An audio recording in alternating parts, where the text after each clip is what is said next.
Guys, let's do this problem. And guys, I read the question first. Determine the product of. We are given two matrices here, and use it to solve the equation. We are also given an equation here. So guys, let's multiply these two, and let's go up to where guys we want to multiply. So guys, we are here.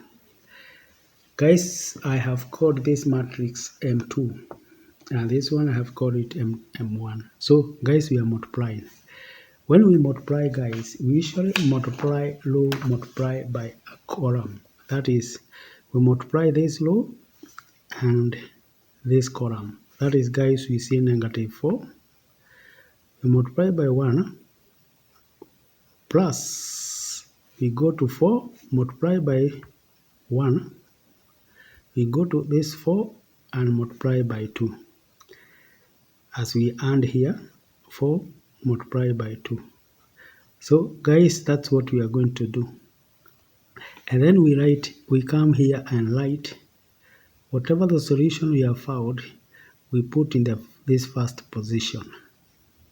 For the second position, guys, we use the same law, and we now come and multiply this law as we have done in the first case. And guys, we go back, we write the answer there, and then we go back again, the same law, we multiply that as we add the products. And guys, I have already done that. This is what I will demonstrate. I was just demonstrating, and this is what we have done, guys, as you can see. I've already done for you in the first case, and guys, I got 8. Now guys, you go to the second case where we are talking of 4 multiplied. Maybe I can just do this. This is -4. We multiply by now -1 plus, now we go to 4.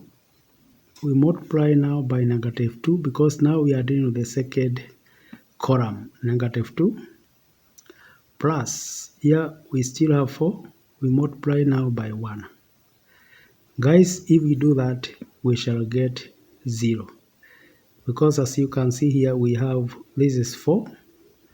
And this is now going to be, we have this, that is +4 and +4. And here we have -8 gives us 0. So guys, we still do the same. And this, we are going to find it to be 0. Guys, we now come to the second law. The second law will provide us with the second law for this, for the answer. And so we shall do like this. We shall say 7. 7 now multiplied by 1. 1 multiplied by 1. And 3 multiplied by 2. And there we get 0. Guys, we do the same for the others. That is this law, we come to the second column. We write, this is 8. This law, we multiply by that column. Guys, we get 8. And guys, we shall do like that until we come now to writing our answer as this. This is our answer. And this gives us now 8 identity. Remember that, guys, we can factor out 8. We can factor out this 8. And when we factor out that 8, guys, we are going to have something like this. We factor out, we shall have 8. We factor out, we shall get 1 there, 0, 0. Shall have 0, 1, 0. We shall have 0, 0, 1. Guys, this is called identity matrix, which is I. And that's what I have written there, guys. Now, guys, we continue. From there, guys, we know that if you multiply those two matrices, already we have done this. We have multiplied M1 and M2, and we have gotten that. Anytime, guys, we multiply two matrices and we we get identity. But before that, guys, we can divide here by 8 so that we have M1. Maybe I can show you here, guys. I have divided by 8 this side, so we are left with identity.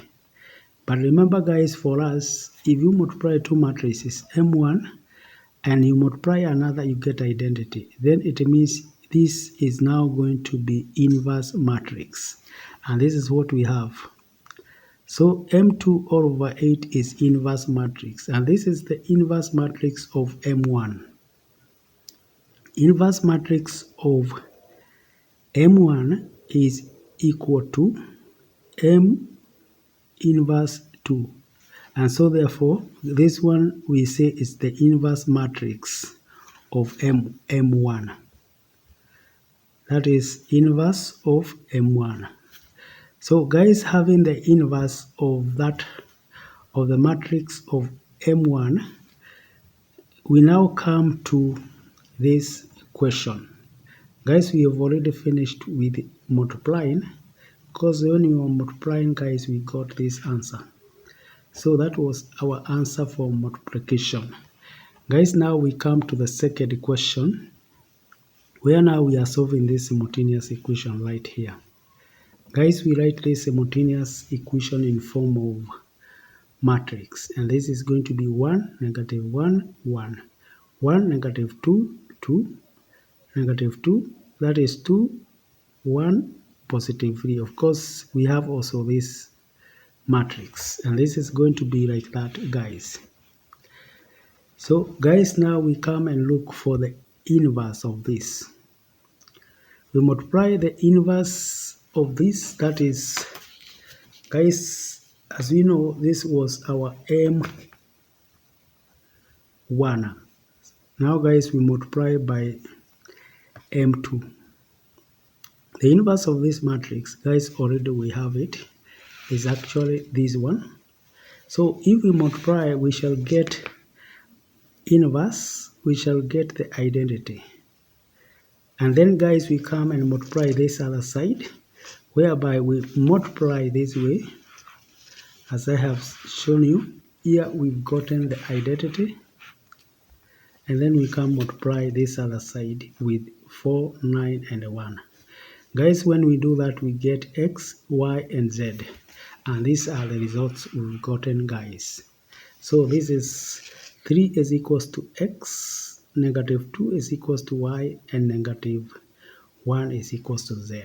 So guys, that's how I have done it. Bye.